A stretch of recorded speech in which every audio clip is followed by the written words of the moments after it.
مبروك يا بنت الرجاجيل الأبطال،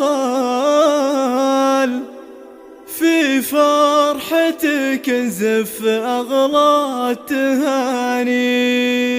مبروك يا خلود عسى سنينك طوال، يسعدك رب الكون طول الزمان.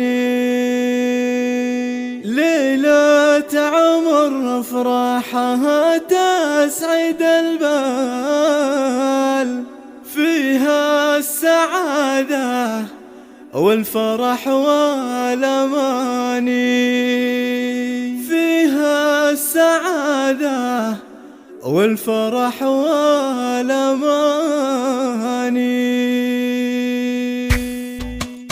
مبروك يا بنت الرجاجيل الأبطال، في فرحتك نزف أغلى التهاني. مبروك يا خلد عسى سنينك طوال، يسعدك رب الكون طول الزمان. ليلة عمر أفراحها تسعد البال، فيها السعادة والفرح والأمان. عروسنا خلود لك المدح ينقال، يا الفاتنة بالزين يعود باني. انت جمالك تنضرب فيها الامثال، فيك الادب ويا الخصال الحساني. من ابو خلود اهديك شيله وموال، وامدحك ثبياتي واقوى المعاني. واللي خذاك شهم والله رجال، جعل السعاده فالك ويا عساها. يسعدكم الله دايم بكل الأحوال، وأيامكم فرحة وسرور وتهاني. يا الغالي يا أبوها يا طيب الفال، بنتك عروس وفرحتك فالعياني. أنت الكريم الشهم فعول.